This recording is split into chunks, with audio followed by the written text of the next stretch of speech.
जो दिल में हो मुझे बताओ, जो दिल में हो कहो, जो दिल में हो पूछो, जो दिल में हो लिखो।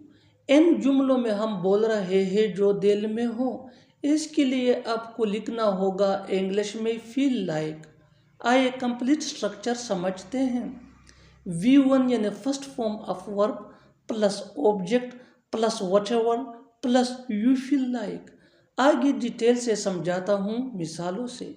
जो दिल में हो मुझे बताओ, tell me whatever you feel like, tell me whatever you feel like. जो दिल में हो कहो, say whatever you feel like, say whatever you feel like. जो दिल में हो पूछो, ask whatever you feel like, ask whatever you feel like.